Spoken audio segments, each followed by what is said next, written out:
May I have your attention, everybody? I'd like the original members to come up and sit over here, please, those of you that are participating on the panel.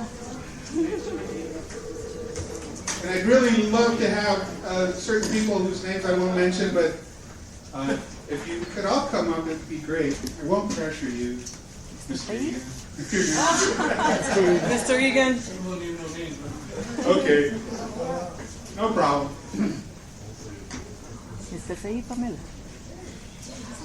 All right, who else from the teatro wants to participate? Arturo. Ándale, Liliana, man. We have more chairs, so don't. Arturo. Yeah. Ahí está, ahí está. Te voy a mover para que veas al grupo, ¿ok? Está empezando Bob. And on Skype, joining us from New York City is Pamela Kaya. Say hi to Pamela, everybody. Hi, Pamela. Woo.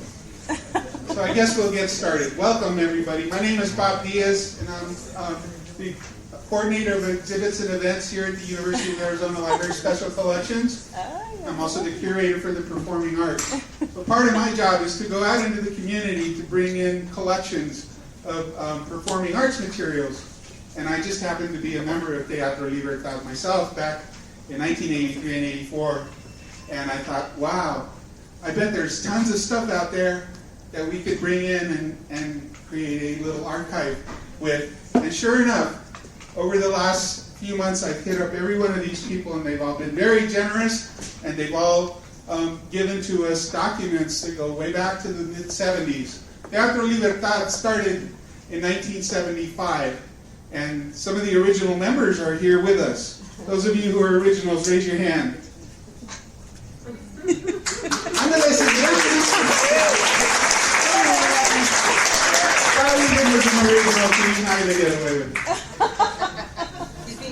He's being shy, yeah. At least he's here. And more people are coming in. Have a seat. There's plenty of chairs, everybody. Can you see us, Pamelita? ¿Nos puedes ver? Yeah, she can see us. Hello, Pamela. Well, I'll be there. Pamela, ¿cómo estás? Been a long time. 20 years, maybe. Okay, yeah. I forgot my cane. I told them all, if y'all talk too long, I'm going to get my cane and pull you off the stage. So, no, I'm not going to do that. What we're going to do, first I have to thank people. We're here because there's been generous support provided by the Friends of the University Library. They've given us money to do exhibits and events. And you're all welcome to join us. You don't have to give a lot of money. All you have to do is say good things about the library to be our friend.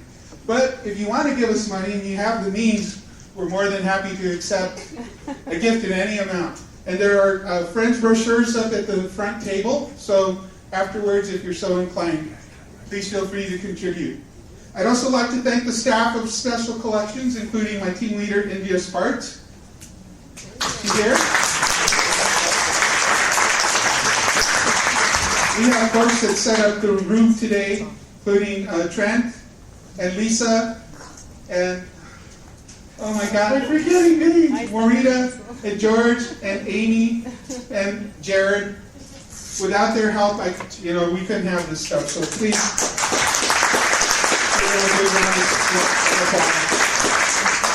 The exhibit's over at the main library. I hope you've all had a chance to go see it. If not, there'll be plenty of time later to run over and take a look at it.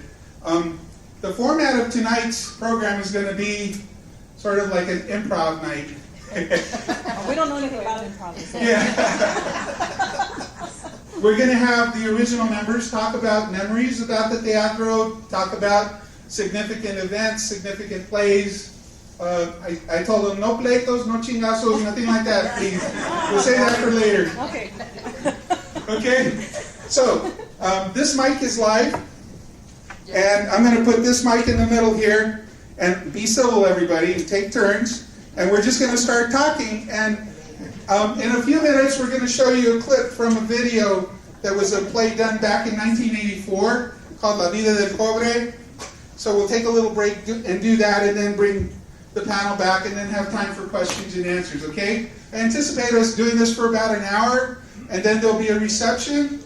We have a lot of food, And we hope that you all can hang out with us and help us enjoy the rest of the evening. Sound like a plan? Yeah. All right, thank you, everybody. Okay, I think I'm going to get it started by giving the microphone to Barkley. Yes.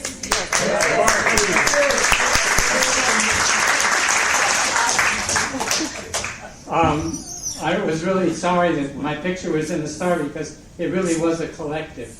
And by putting my picture in there, it made me look like I was head honcho or something. So my hat's off to respect everybody here on this panel because I learned just as many things from this collective that was very working class oriented as they probably learned from me, which was more in terms of theater skills. I wanted just to start out saying a couple things. I really congratulate you for putting can you all hear me? Yes. For putting this together, and I really respect all those Teatro members who really kept good files. When I try to put things together, my wife's a historian and she always berates me that I don't save things. And for me, looking for material was like looking for the Dead Sea Scrolls. So anyway, I wanted to, I think all of us have entered the Teatro at different times of its stages of development. So what I say is more from personal experience, and maybe you all have different memories of different dates and different things, and that's part of what history is trying to, at some point, bring it all together.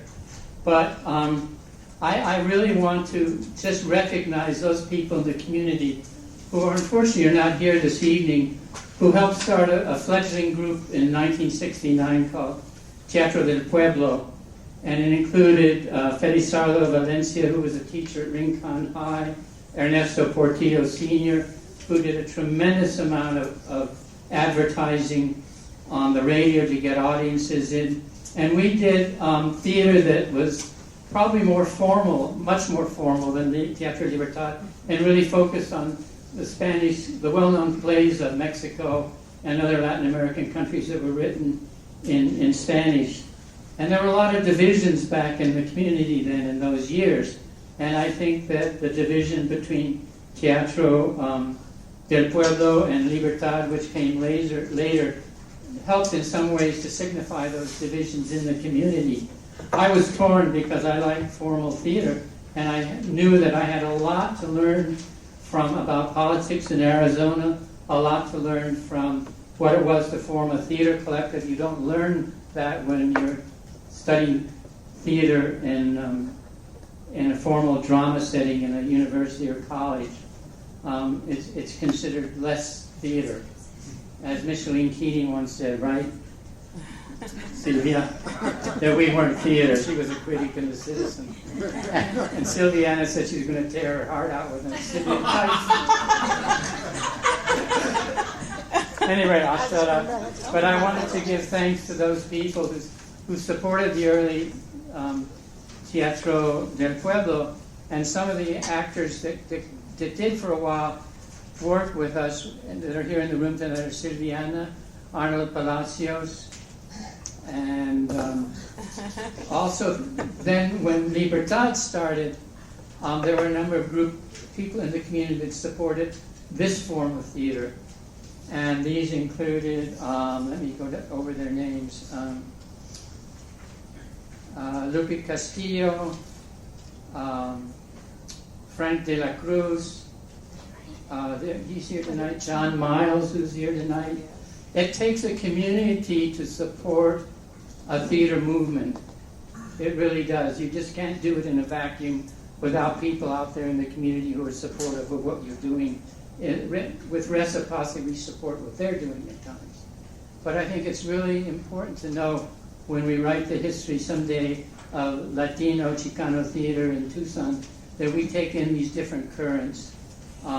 For example, the people that started Teatro del Pueblo later formed Teatro Carmen and again brought in theater companies from the outside. And Chuck Tatum, Dean Tatum, former Dean Tatum was here this evening, did a whole series of Mexican plays at the Historical Society. So it takes all these currents to build a theater movement. They don't always stay active, but they need to be recognized. So I'll move on. Go ahead. That side of the table needs to talk.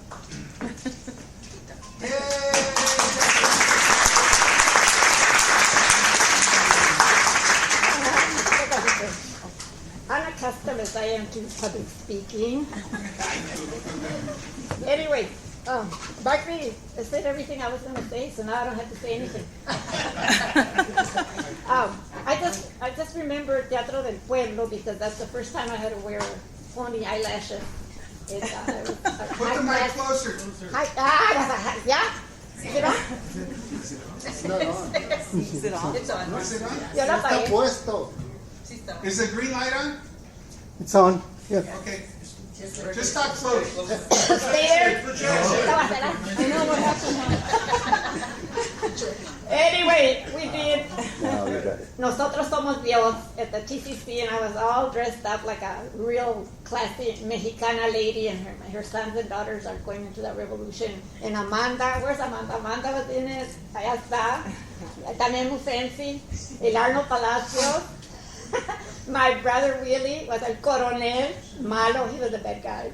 And he had a parrot there. Después he bought one y le puso el coronel. And then after that, I think we went downwards. We started doing varios stuff. Willie and Arnold. And then they got me to do it también because they always needed a secretary vendida. Right? For model cities. So anyways, then we started doing the skits. We still called ourselves Teatro del Pueblo. We had a lot of adventures because Willie and Arnold están locos. Totally certifiable. We had a skit making fun of model cities, of course, el dinero, and we would ask, ¿a dónde está el jefe? They would ask me, the secretary. Y les dice, well, he's studying poverty. He's studying about poverty and poverty program. Y luego el Arnold dice, well, where is he? Where's he studying poverty? In Hawaii. And then Arnold and Willie, they bring in this poor person to fill out the forms for model cities, and they brought in a ream, así grandote de papel. And they told the viejito, you have to fill out these forms, está así largo. And then Willie and Arnold, like, no traigo lápiz. Y lo dice el Arnold, nosotros tenemos un lápiz. They walk in with a 6-foot number 2 yellow pencil, complete with eraser and point. ¿Te acuerdas? So then, and luego la secretary, are you doing her nails? She didn't do that. So then, from there, we didn't have material, so we went on to Luis Valdez's. All his actos, we did La Conquista de México, Los Vendidos, ¿cuál era el otro? El Soldado Raso. En La Conquista de México, we didn't have enough feathers. I was telling somebody, so agarramos una pluma, here's one, we're indios. We're going to conquer Cholula, and we did a cha-cha, vamos a Cholula. So we did all of this. We were more than becoming más, learning más de la política here in Tucson. So comenzamos con, all kinds of things, más de Tucson, and that's all I remember. We had to improvise así en un momento. If somebody said they're doing a raid at El Rio for they got the files y todo, was that with Libertad? And we said, we're going to do illegal aliens, y nos pusimos así antenas, y luego para hacer cucarachas con tortillas. Hicimos muchas cosas. So that's how I got in it, because that's the lettuce boycott. Entonces we went on doing más y más. And then that's about it. La locura kept on. I'll just mention real quick the process that Barkley mentioned, the collective. It was hell. It was hell. We had to all agree. We had to go research. We had to go into the barrio and say, ¿qué es lo que más queremos presentar? And then get together and then start improvisations and then start the scripting, then the rehearsal, and then the presentation, and not one penny paid to us.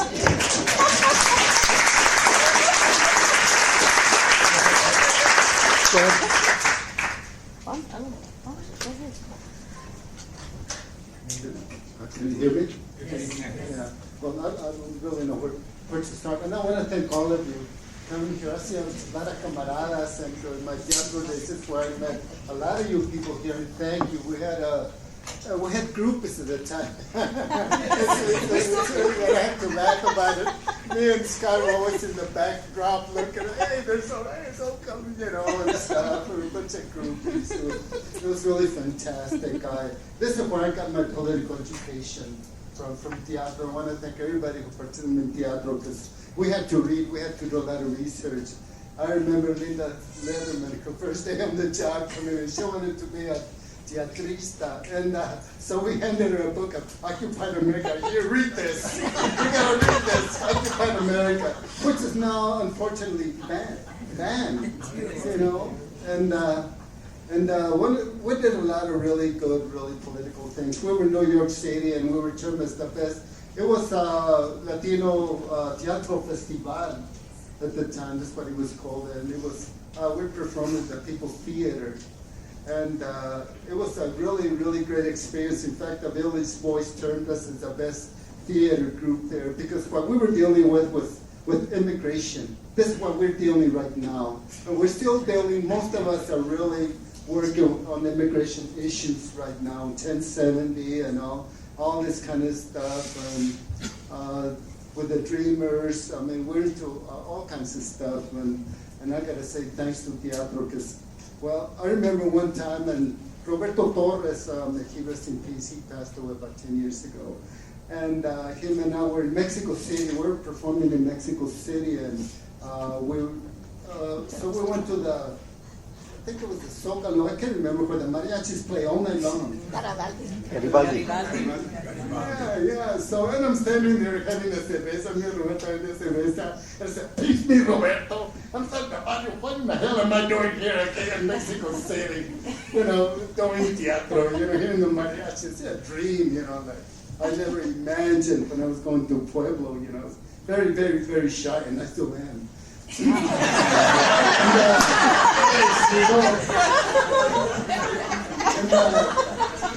So it really gave me a lot of confidence. Teatro did, and I was kind of pushed out there. You gotta do it. Half of the time I forget my lines, and just all screwed up and stuff. And served me very well, and especially the politics. In fact, we were talking about. I was talking to Juan Diaz one time, and in the Jefita, there was a scene there where the whole scene was about the Communist Manifesto. And it was really, really great. It was in terms of people, barrio de la gente, working people, really checking it out. What is it really even, Communist Manifesto? We're very successful with it. Silviana was the mother, wasn't it the mother? La madre, la You were jefita. the mother, yeah, playing La the mother. jefita. Yeah, she was learning what it was all about. And another time that I'll never forget, as a group, we were invited. We belong to this organization, TENAS, Teatros Nacional de Aztlán. Yeah, okay. Yeah, so anyway, they're having a festival there. We were invited to go there. But they also invited some countries they were Pacific Rim countries that had a lot of repression, South Korea, Argentina, and Argentina. It was chaos in Argentina and Chile, and all parts of the world around there in the Pacific and stuff. So Scott and I and Teresa, our job. So anyway, the teatro sent us to this conference of teatros. So we were to urge them to boycott the festival. So we get there, and they told us, oh, this arcade, demonstrations are arcade. Demonstrations are arcade. Why don't you guys wake up and stuff? But, we were very successful. We did boycott it. We had a big demonstration there. And Luis Valdez was there with Governor Brown, all applauding people and all this kind of stuff. He wouldn't even talk to us because we were there demonstrating, and stuff. So it was really, really great. It was a lesson for me, and stuff. And right now I'm still like Barkley. I'm still attempting to do teatro once in a while and stuff. So muchas gracias for you coming here and listening to my BS and stuff.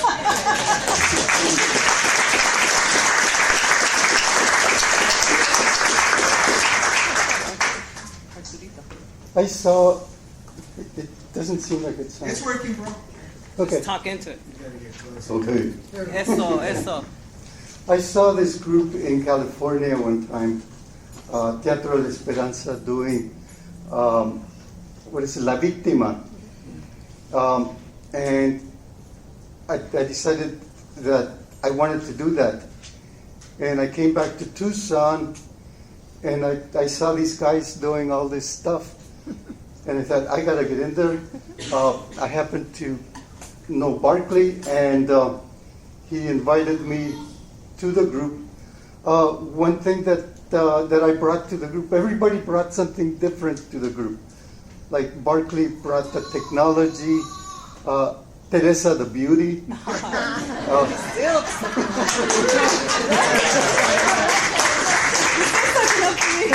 He doesn't want me to hit him with the rotten tomatoes. Sylvia, the ability to write funny, and I ended up doing the technical part. And I remember trying to teach Barkley and Sylvia how to roll cables. And they just couldn't get it together. So one of the things that I remember mostly about teatro is that we were so strict, so rigid about meetings. It was incredible. We couldn't miss meetings. And we had to be there on time and prepared. And it was every, Wednesday or? Tuesdays and Thursdays. Tuesdays and Thursdays. Thursdays and Sundays. And 3 times a week. Yeah. And we didn't have cell phones then, so we couldn't call everybody and say, "Hey, get over here." But to me, it was a great experience. I of course, I remember some of the things like Frank Pancho was saying in Mexico City at Tlatelolco is where we were doing that play, and it was a play about revolution and demonstrations, and we were doing it in the Tlatelolco while on the outside of that theater there were thousands and thousands of people demonstrating because it was the 10th memorial. It was 1978, and it was a memorial to the 68 shootings, the massacre. And that was just incredible. I'll never forget that. And of course, the friendship we had, and we were kind of like family, pretty much like family. Teresa was the mother, I was the father, and Sylvia was the grandmother. But I had to wear a wig. So, Dale una patada.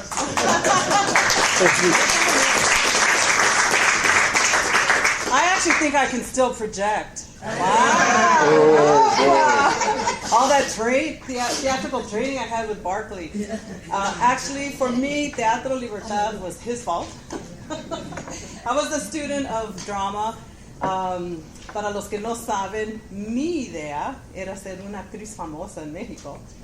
You know, I used to go as a child to see. I remember when they started showing movies in Spanish, and I would go with my mom, and I would be like so overwhelmed that they're doing these movies in Spanish. Oh my God! And I thought, oh, pues yo voy a ser la próxima María Félix. ¿Por qué no? Right? But it didn't happen that way, unfortunately, because then I decided to go to Pima. I met Barkley at Pima, and I don't remember how you thought that I could be part of this, because I was like this young, innocent tontita that didn't know anything about anything. I got all of anyone I could. No offense. Oh, that's how it is. But for me, teatro, I think, was such a huge turning point in my life. And it was really great the other day, Neto. Where are you, Neto? Neto, hi, Neto. Neto asked me, you know, did it change your life? And, you know, of course I was talking on the spur of the moment, but in retrospect, yes, it changed my life. Because I'm not a famous Mexican actor. So no, I'm kidding. No, but you know, when I joined, I really didn't know anything about anything. I mean, I realized how ignorant I was about our history and what was happening to our people. Y qué pasaba con los mexicanos, the deportations, all these pieces of history that I never knew because it was never taught in my school anyway. And so when we started working on El Vacil, for me that was like such a great play because it just to read Occupied America and like how you mentioned all the research we had to do. So for me, teatro was concientización. And for me to be able to take a little bit of that out to the community and to know that that people were responding to what we were saying because they had a lot of the same needs or the same concerns or the same issues or the same fears or the same whatever that they needed at that time. For me, yes, I love the fact that we performed on big stages. We performed in the off Broadway. We performed in Teatro La Ciudad in Mexico City. But I think for me, some of the more moving plays that I loved was being out in Los Files and talking to the farm workers and, you know, just being con la gente y dándonos cuenta qué está pasando con nuestra gente. So for me, it was a huge concientización. And so it really did change my life. And the only reason I left teatro, I would have probably stayed with it till the end. I was fortunate enough to get hired to work at KOAT. And then I realized, well, I can use what I'm doing in television to help get the word out about certain things, to inspire, educate, you know, help our community. And while we couldn't do that 100% of the time, because there's always, you know, the big bosses or whatever, but we were able to do a lot of things, I felt. And thanks to the opportunities we had at KOAT, you know, Doña Chona became, of course, a very popular part of Reflexiones, the show that we did for so many years. So, you know, we were able to carry it on in a different way, but, you know, we carried it on. And I just want to thank you, Bob, because I know that Juan and Bob kind of got together, and Panchito, and some of you, you know, I don't live here anymore. I live in Seattle. I've been in Seattle for 9 years. I love it over there. I love the desert, yes, but I love Seattle too.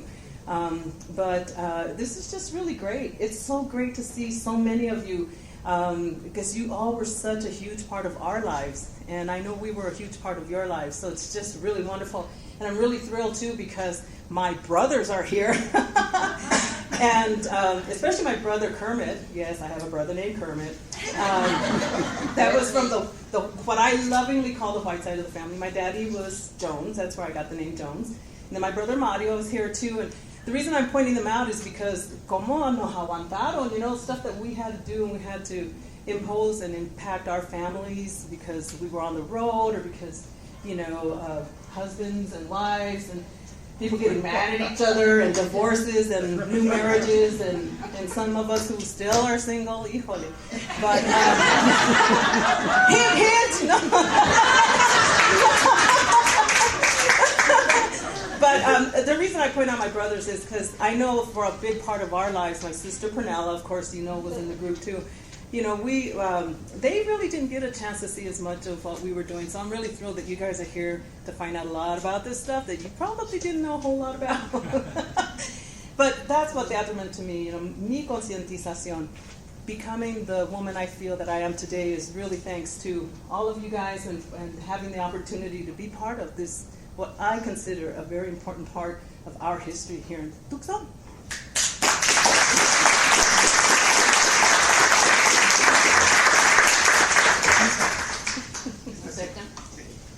You all here? Master. For me, teatro meant a lot because I come from Bolivia, South America, so I was a little lost. So when I found Teatro Libertad, I didn't just found my community. I found my family as well as I found my true university education. Because I felt that when we were doing theater, we did have to read a lot, so we had to back it up. Anything that we did, we had to back it up, and we had to have the information. I don't feel in those times, I didn't feel I was intellectual. I still don't feel I'm intellectual, but I do know that when something's wrong, it's wrong. When you feel something's wrong, something's wrong. And I feel now that the young people, they don't know all the struggles that we went through in the 70s and 80s and even before that. You know, and when I work with my supervisor, 27-year-old that has no conscience of what went on in the 70s and 80s, I go, oh my God, what happened? You know, what happened to all the education we tried to do out there? So my vision is to see more education like that for the young people, you know, because they're really, I think most of them are very lost because there's so much information now that we have with the internet, and they can get very, very much confused. You know, so for me, I wish I could see theater again with new people, and that's my vision. But thank you so much, and I really appreciate all of my friends in theater and all the people that support me and accepted me. Because I was a little crazy, I'm still crazy. But last time I was, trying to find myself, and I didn't know where I belonged. So the Chicano people, Mexican people opened their arms to me. And that's why when I call home, they say, oh, la mexicana está en el teléfono, you know, because they say that I speak like Mexican now. And that's an honor. So that's an honor. Thank you.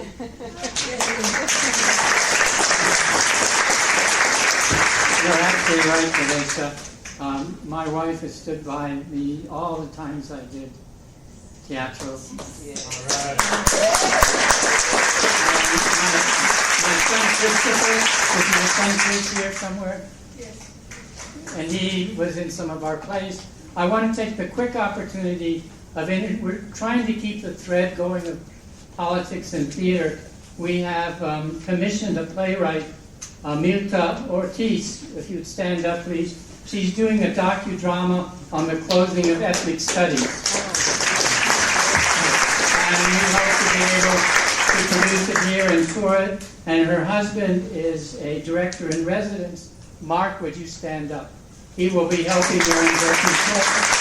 And he's also working on other projects supporting us. He's our director in residence this year. Awesome. Yeah, I'd like to acknowledge some theater people here. They're, sitting here with us. There's Pernella and Scott Egan, and there's Bruce Wheeler, and let's see who else. Juan Villegas, Jean McClellan, and who? Jean McClellan, Bill Bartol. Why don't you all just stand up? Stand up, please. Párense, no be shy.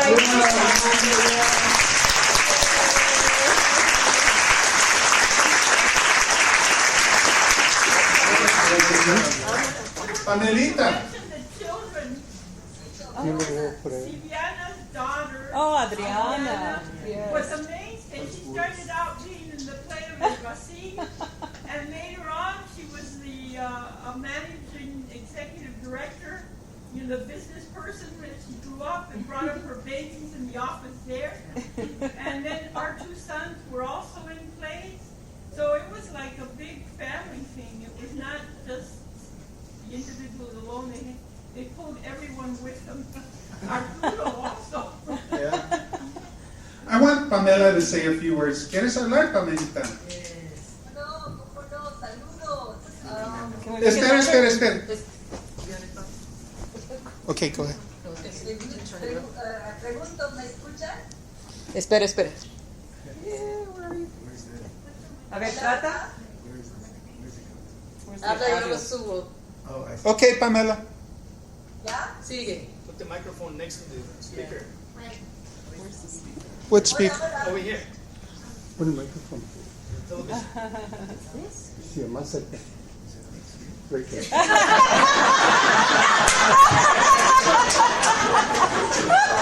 Okay, Pamela.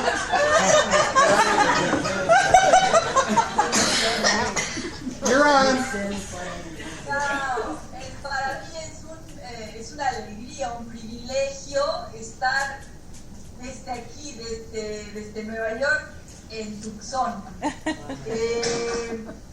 ¿Qué decirles? Pues como para todos ustedes, para mí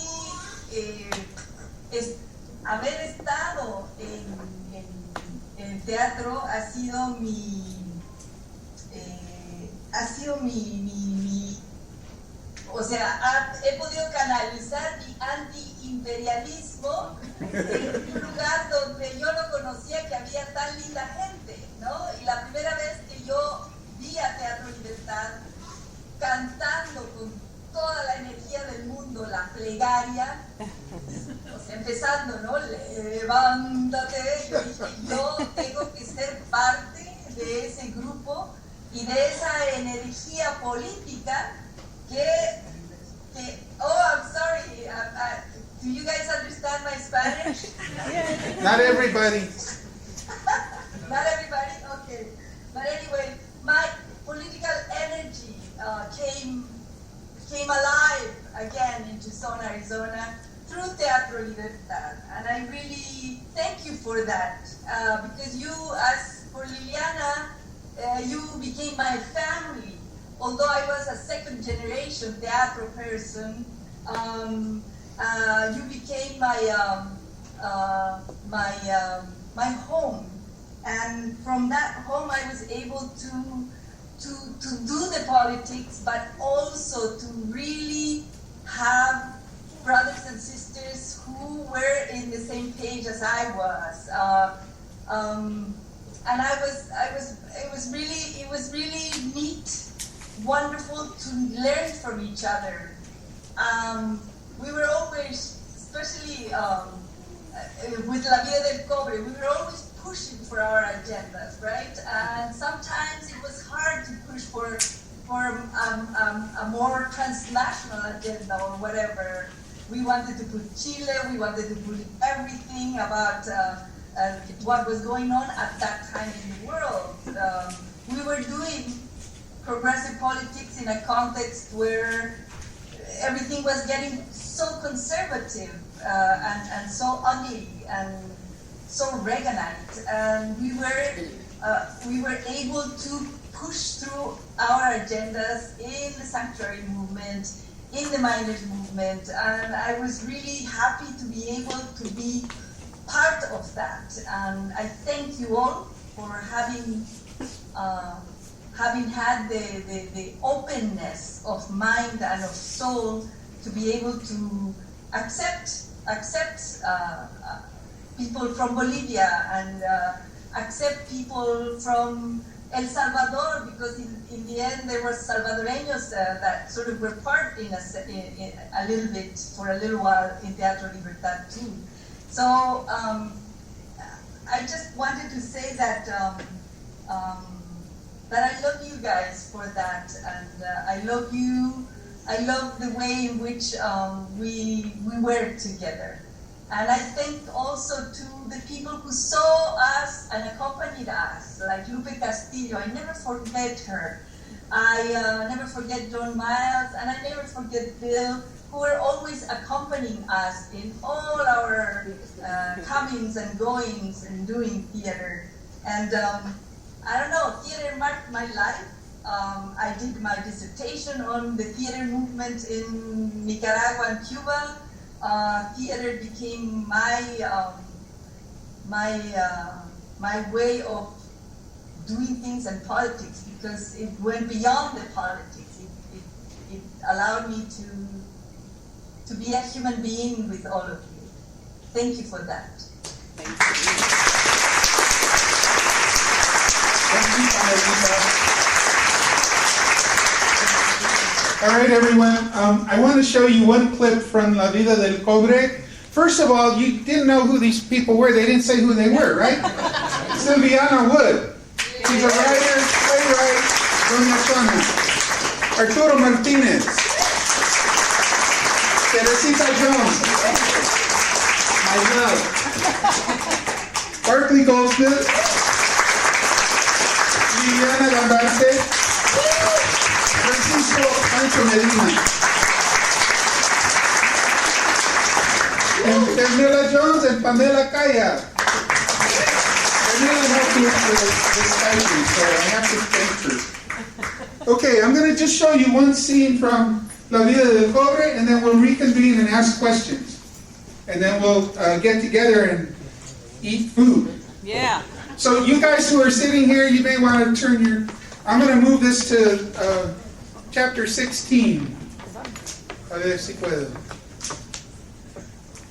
Now this is La Vida del Cobre, and we were... not this one. Don't look at that one.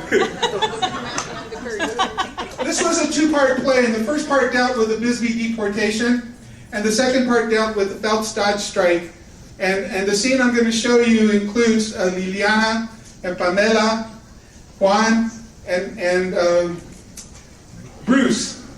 It's a really funny one, and I think it encapsulates the humor and the seriousness of what we were doing at the same time. So let me get it queued up here. Okay, here we go.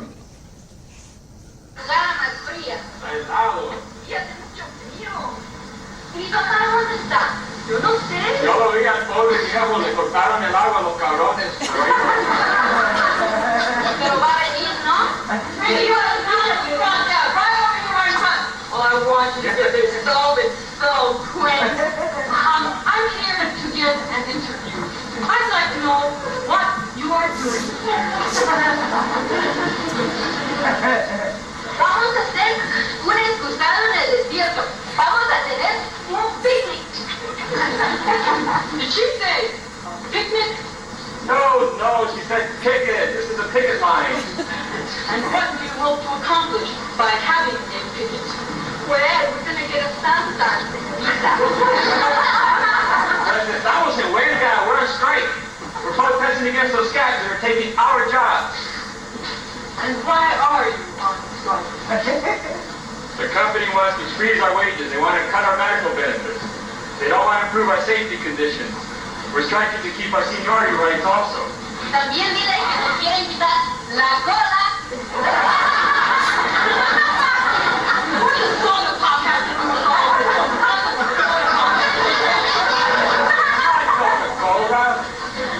She's talking about cola. They want to cut off our COLA.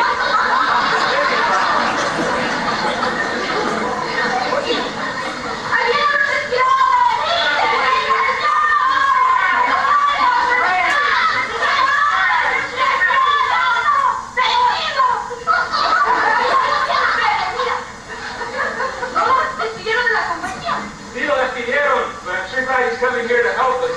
Mira, y tal vez nos trae algo de comer para nosotros. No creo. Keep going in. I can't believe it. Leave!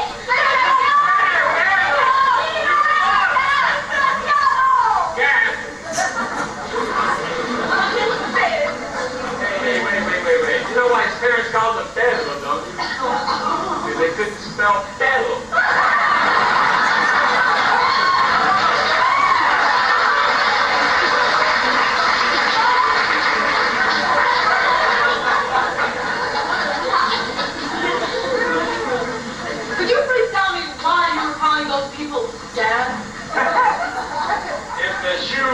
Lady, wear it. That's what they are, scabs. What is it? You don't know what a scab is? I tell you what scab is. When God created the world, He told that the vampire He had it off with some flesh, which made it start broken. Judas was a gentleman next to the scab. At least Judas had the courage to hate his scab. The scab doesn't. Judas Iscariot sold the Savior for 30 pieces of silver. Benedict Arnold sold his country for a commission to the British Army. But a strikebreaker sells his birthright, his country, his wife, his children, and his fellow workers out for cheap bonuses from his bosses.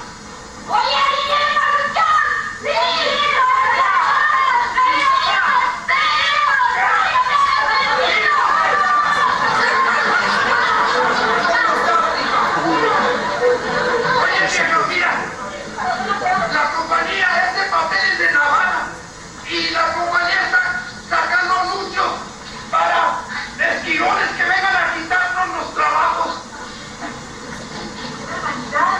Mira,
negotiate with the union, and they're trying to hire scabs from all over the countries to come and run our factories and take our jobs. ¿Qué vamos a hacer ahora? No los vamos a dejar pasar. I'm tired of this. I'm tired of this. Let's take over. Ándale. No, it's fine. Take over. No pasada. No pasada. No pasada. No pasada. What are you doing? What are you doing? I'm your union representative. You can't do the business, right? Look, first of all, the company has agreed to come back and negotiate. Negotiate? Yes, they're going to negotiate. Plus, they're going to close down the factory for 10 days. They're going to a 10-day cooling off period. Yes. Plus, I got the personal word from the governor that no force will be used against us. Tiene la palabra del gobernador. ¿Qué fue eso?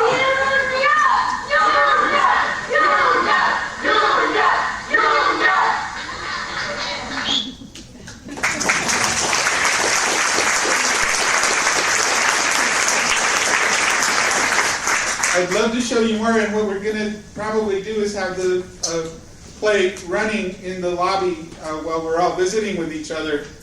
Let's bring back the panelists, because I want to do a Q&A. And those of you who are former members that want to participate in the Q&A, feel free to raise your hands and respond. What I'd like to do is bring you the microphone so that some of us up here who are a little sore throat can hear what you have to say, including me. Okay? What?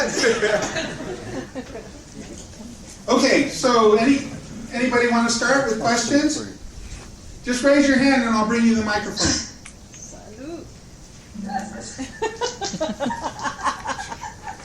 In August of, can this be heard? Yes. In August of 1976, there were 3 campesinos who crossed the border near the smelters outside of Douglas. And they were pistol whipped and abducted and sadistically tortured over the course of 2 or 3 hours, including having their clothes stripped off, being hog-tied with their hands and feet tied behind their back. Their feet were burned, and they were pretty much left for dead out in the desert. They managed to make it back into Agua Prieta and go to the hospital. And because they were still alive, they were able to clearly identify where it happened, who did it, and what happened.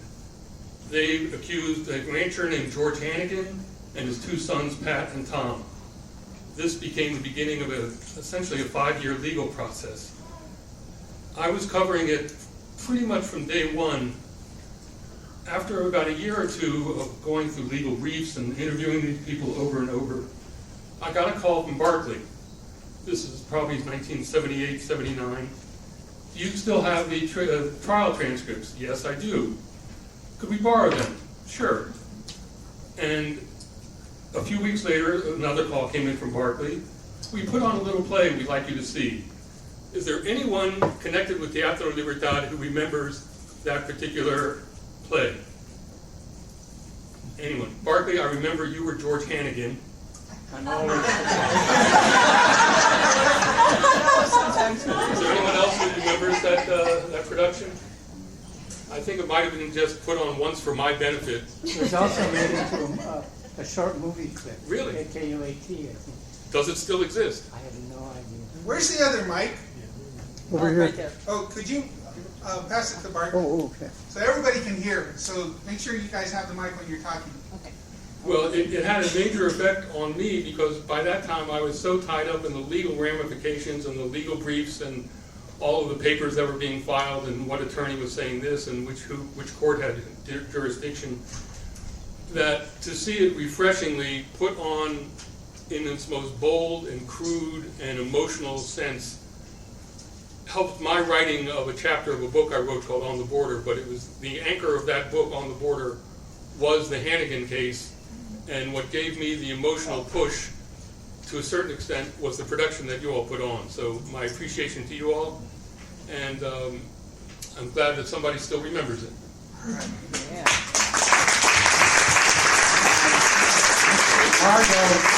Margot Cowan, who's over there, may have worked on that, and also Isabel Garcia, they may be good resources for you to talk to.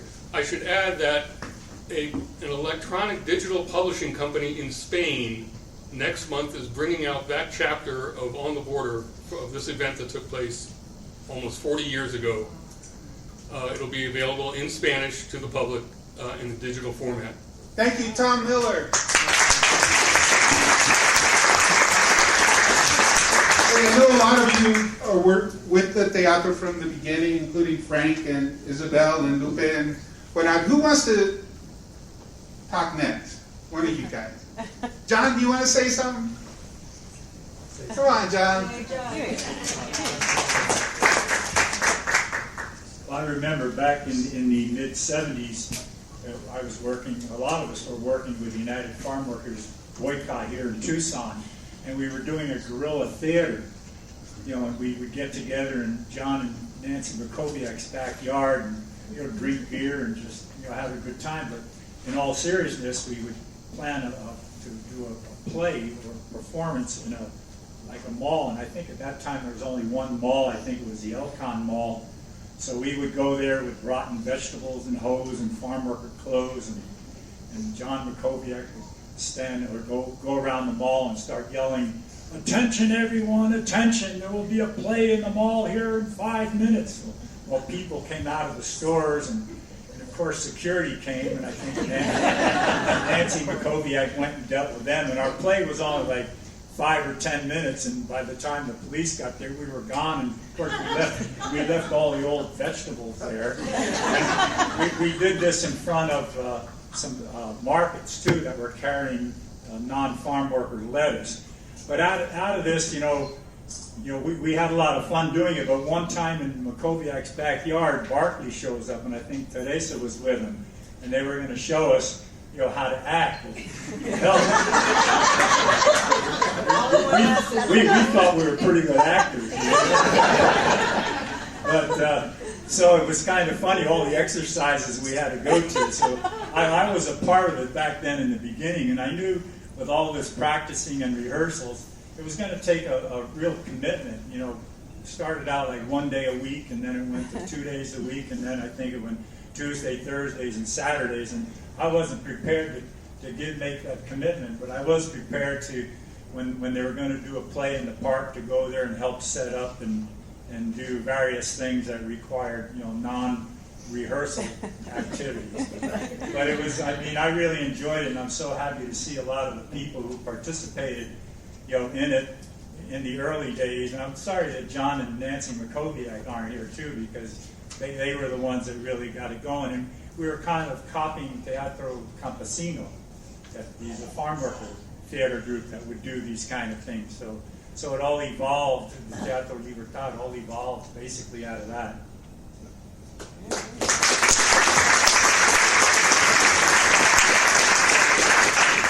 Thank you, John. Anyone else want to say something? Oh, let me get it to Scott. I just have a quick story. I'm not going to say who did this, but it was a Teatro member who had some problem with his girlfriend, who happened to be working at the Teatro office at the time in South Tucson. And I showed up there one morning and I found him very drunk, sitting in his car with a bunch of beer bottles in the back and a half bottle of tequila. And he was waiting for his girlfriend. So eventually she came by, and he got very, very belligerent in the Teatro office, and I had to remove him, and I had her take him out, and I kind of had to push him out of the office and get him into the car and home and sober up. Well, somebody was driving by at that time who happened to be the brother of this Teatro member, or a friend of the brother of this Teatro member, who called the brother and said, "Hey, I was just driving down South Tucson, and this big white guy was pushing your brother around, pushing him in a car. It was really bad." And his brother says, South 6, yeah. In South Tucson, yeah. That's Teatro. They're always fucking doing the street theater.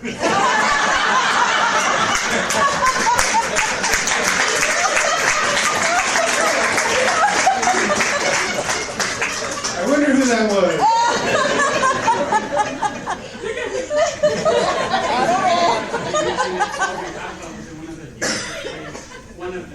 So I guess the theater was his springboard to Congress. Thank you for that, Frank. Anybody else? Yes. My name is Alfonso Valenzuela. I left Tucson to go to Seattle, Washington, and they had a campesino group over there, Teatro Los Piojos. My question is to Mr. Barton Goldsmith.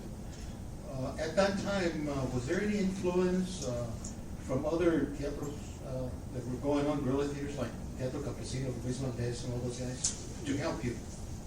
Well, we were always we were always inspired by the campesino.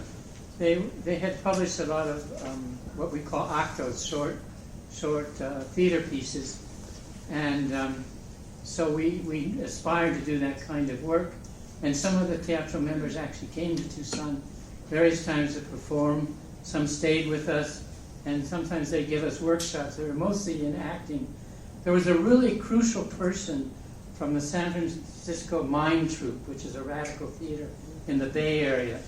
And she taught us, Sandra Archer, and this was before Libertad. I don't think here people know her, but a year before Libertad was formed, I really realized that I didn't know how to form, I didn't know how to get a group to write collectively. There's a technique to that. And it's too bad there are not more people in cities that are facing issues, and there are young people that want to work on these issues. Someone to train, it's a whole process that comes out of the meetings. You know, what kind of questions to ask, what kind of input do you give, what's the form for putting input. And it's a really special skill. So we are, did you know Sandra? No. Okay, Yeah. did you know her? When we went to Okay. one of the performances, no. But I am really indebted to her because I think that without that skill being, it's like a dance company needs a certain kind of training at a certain time, or a music group needs a certain kind of training, or you just can't go on. And I felt we would always be in the same rut if we hadn't had someone come in and help us really formulate how to do collective work. And as Silviana and Arturo said, it's a lot of discipline. I remember, Silviana, you were really wonderful because look at that face. We had this kind of discipline. If you were a member of Teatro Libertad and you were at a party where even marijuana was brought out, you had to leave that party because we were so vulnerable at that time from harassment, and I really take my hat off to you because we had a certain discipline that people don't associate with radical theater. Not really, Marty. We did. Maybe after I left. But I think you did that, Sylvia. I think you did that. You didn't handle something? And there's a reason they left the room. But I think that kind of discipline is really important in collective work. Otherwise, you're just a bunch of people hanging out, talking about doing something, and you don't have the skills to do it. Any other questions or members want to talk? I want to add something to Go for it, yes, we did have a very, very strict discipline. And I want to just say something that they did. We had to perform in San Diego, and of course I was a calavera because I was the thinnest, yo creo. And I had to be all in black, and I left all of my black outfit on a clothesline at my house. And so at the teatro, at the Tenaz, everybody said we need black stuff for her, so they found everything. I needed to wear black todo. But I had to carry a gunny sack where I would take out magic things to do the historical episodes. And my gunny sack disappeared. And every morning we would get this little lecture from Jorge Huerta saying, there's no liquor on the campus allowed. There's no liquor, no liquor. Every morning, and I'm still missing my gunny sack. Later I find out that they would drive out Scott, Pancho, and they would take my little gunny sack and come back with a beer. So But I just want to add, for part of the collective process that we had to improvise instantly, as if when we were trying to come up with our scripts. The first time that Scott was a priest, we were doing the Brechttian, the mother, La Jefita, and Scott's a priest, and Pancho's there así. We ad-libbed half of the time, so Scott right away wrote, "We will now learn about sin." S-I-N, and Pancho right away says, "Sin papeles!" and then they keep it. And so that's how we did a lot of the stuff. Teresa is going to tell you about the tomates. And Oh, no. Let him tell you about the tomates. So there's a lot of You enjoyed fun. a lot more. I enjoyed, slamming you with them, but I don't remember how that came about. I honestly don't. It was. Oh, yeah. Yeah, Teresa would bend over, and I would make a comment about those beautiful tomatoes. And she had the tomatoes. And then she had the tomatoes there, but I was referring to something else. And and then she would turn around, take the tomato, and smash it on my face. And I made sure that they were juicy, ripe tomatoes. Yeah, Pancho's gonna add something. No, you don't have to do anything. Okay. Okay. One thing I remember, I think it was Teresa talking about going out there to El Miraje. And there was a lot of organizing done that documented there in El Miraje and stuff. So we went there to perform at this community center one night. And the owner found out, so they said, no, they turned off the lights. So what we did, we found a post. Well, we found a light by the side of the road. And we set up camp there, and the campesinos come out, and they put their headlights on, so we could perform. And this is the way we perform without no electricity and stuff. And it was really, really great. And, it's just a fantastic job with it there. And then, the other day I was just looking at their schedule one of the years, and I thought, man, it was really grueling schedule, because I think all those years we were together, we were performing over 100. We're doing 100 performances a year, over 100. It's like, and stuff. So here's Teresa. I think Neto wants to say something. I have a two-part question. One, again, Bob, muchas gracias for this presentation. A great resource for the community for historical record, as Teresa pointed it out in the column on Sunday. Two-part question. One, Teatro, of course, didn't work in a vacuum. It worked in the community, had enlaces with other community groups, commercial or non-commercial. Teatro came on to KXCW, and put on some productions, further disseminating the work. So one, if you could talk about the connections you had with community groups to get Teatro out into the community, and two, what challenges did the group have in getting out to the community? Were you ever suppressed? Were you ever chased off a stage or a school or a park? Because it sounds, what we're hearing right now, it was really wonderful and beautiful, and it was. But we all know in the 70s, as today, the oppression was great. And there were tremendous obstacles in Teatro being able to get the plays out to the people. Got you tongue tied. I think it's fine, yeah. I was a member from 1983 to 1984, and we were invited to perform at the Foothills Mall. It was some Tucson Festival of the Arts or something like that. And I guess they didn't really know who we were. So we started singing Union songs. We're going to roll the Union on, and Solidarity Forever and all that. All of a sudden you hear the click of high heel shoes. Here comes the manager, the building manager. And sure enough, she goes, "You have no right to be here." "Yes, we do. We were invited." "No, get out." And we were thrown out of the Foothills Mall. That was a wonderful day. But I'll let the others talk about community connections. I was only with the group for 2 years, and by the time I joined, it had already been active for 8 years. So I was a newbie, and very fortunate to be a part of this. Did SIU want to add anything, or Barkley?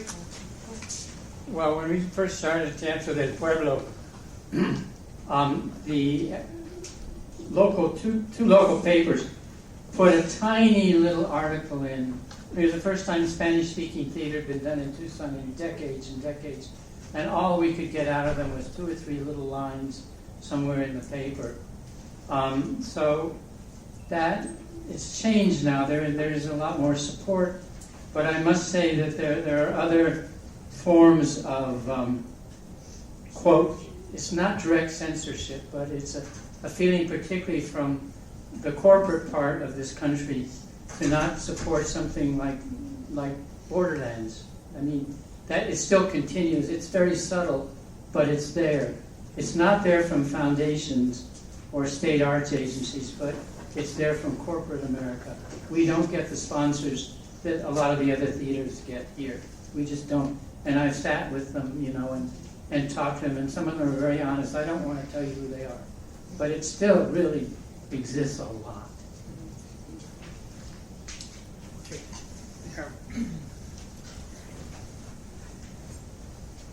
I have a question. How long did Teatro Libertad operate? Well, I know we started in 75. I left in like 86 and 90? 90. So from 75 to 1990. Yeah. 15 years. Yep. Any other questions? Yes, Annabelle. Love you all. You laid a lot of foundation for a lot of us who are still doing theater in the community, and I thank you with much respect. Just take us a little tour of some of the locations of where you rehearsed. You talk about South Tucson, if there's a building that's standing there now, which one is it, so that we can get sort of a sense of, and take us there, of what the rehearsal was like, what venues you were performing in, what venues got kicked out of, so on and so forth. Well, I know for many years we were at El Rio Neighborhood Center. Did we start at? Is that where we started? Pueblo. No, the Pueblo Neighborhood Center. We started in the Mormon Tabernacle Church. Oh, that's right. That's right. We did? Yeah, I think so. Just for a little bit, right? Yeah, I think Margo got us in there. It had something to do with that. This move. That's where we started. Man, these are hard questions to answer. But if I could just follow that, El Pueblo Neighborhood Center really kind of became our home. El Pueblo kind of became our home for a number of reasons. But it was still always a struggle. Getting our rehearsal space was always a fight.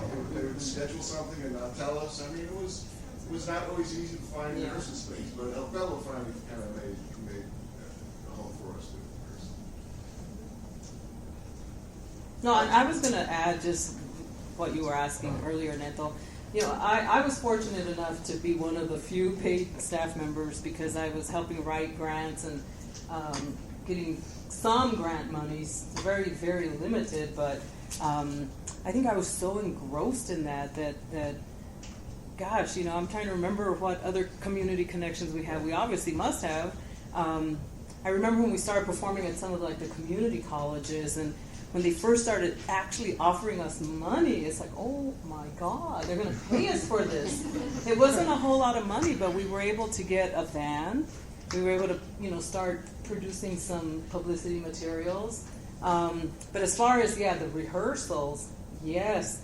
Going back to what we were talking about earlier, the whole collective process, a veces habían unos pleitos también, and just, trying to keep everything in line, and, Barkley with his expertise and making sure that it made sense, in terms of how the play was being written.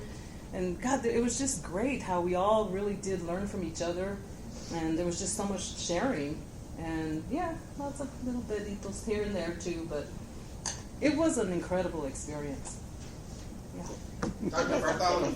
I wondered if maybe one or more of you would want to comment on what in your personal lives early on inspired you to want to become part of a theater group? And then also, once you were in it, what inspired you to stay in it and keep going with it? I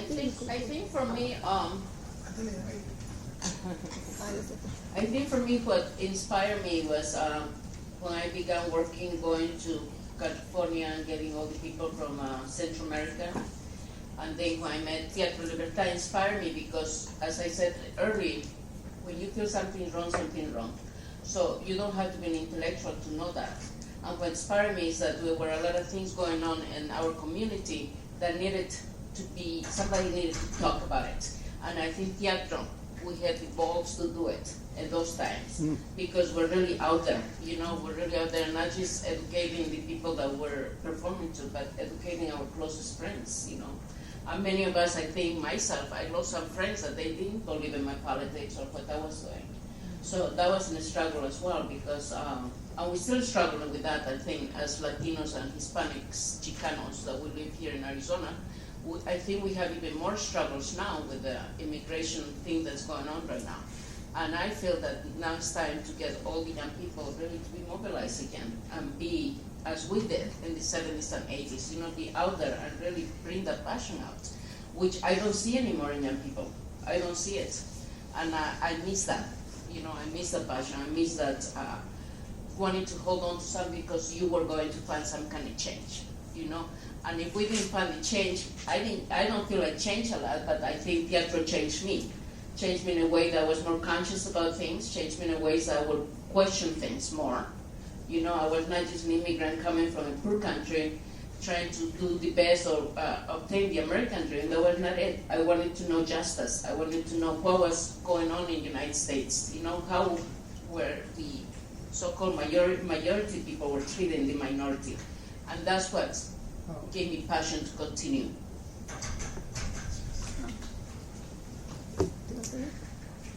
Okay, we're going to have a duet here. De colores.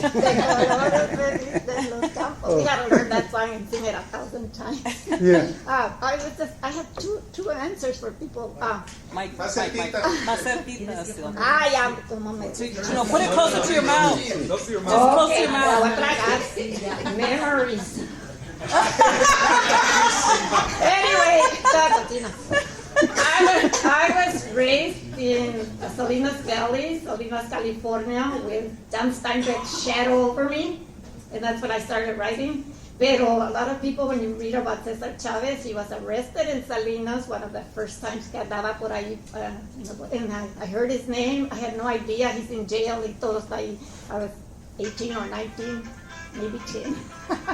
So, ya comencé because I worked in the packing sheds. I worked in the very big bird's eye, cosas frozen foods, that's in the conveyor belt. So I started finally getting creative writing and at Hartnell, donde estaba Steinbeck, and I would pass his house. He had this little Newman Center there, and I would imagine he's there guarding me. John Steinbeck. And they had just filmed East of Eden when I was getting there. So anyway, when I got to Tucson, then I meet Salomon, I meet all these rebel rousers, and they met at Taconga every single night. And we got into knowing what was happening with El Rio, and so allá andaba yo también. But one of the things que iba a decir, we were rehearsing forever at Orrick Park.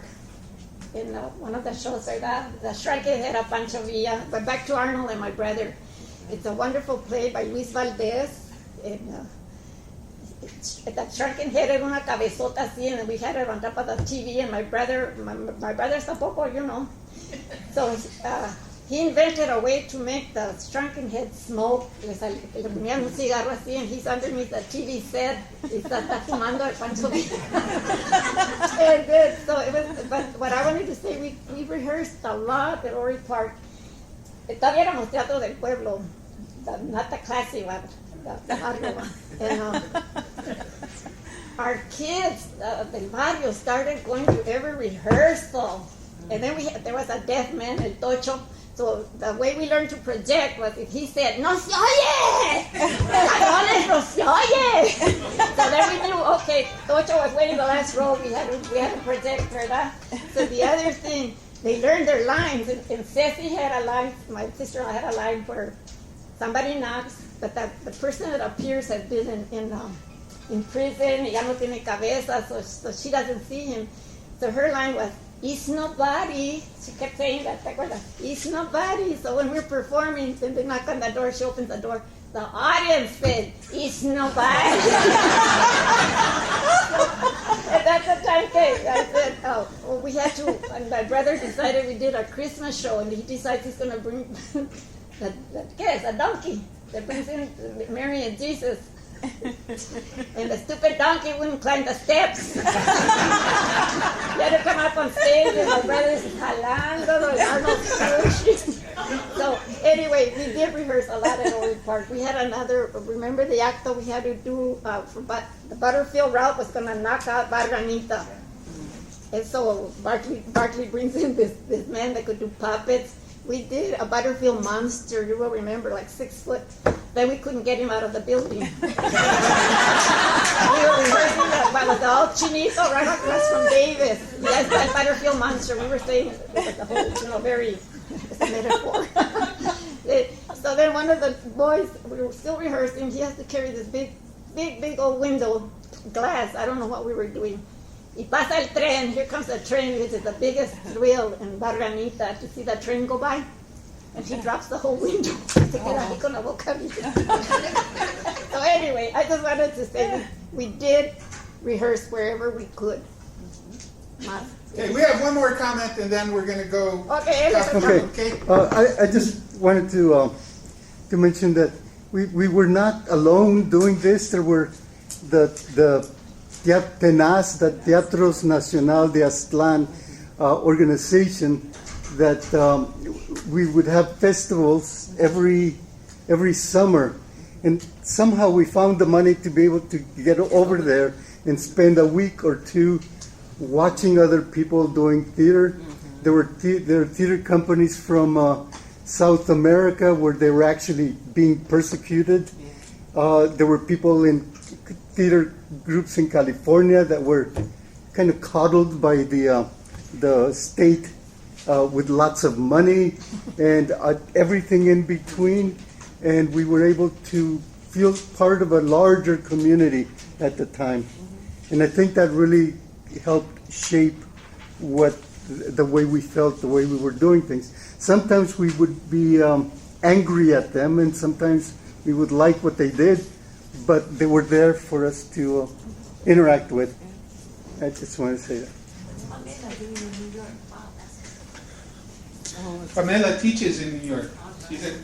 Pamela, you at New York University? Yes, New York University. All right, thank you, Pamela.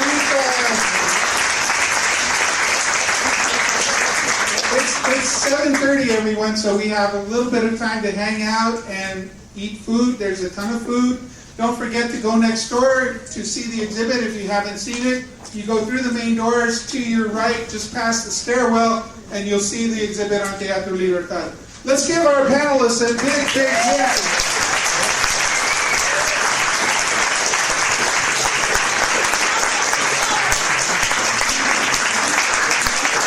And folks, if you don't mind, please stick around for a little group picture. Teatro members, come up so we can take a picture, okay? Thank you, everybody.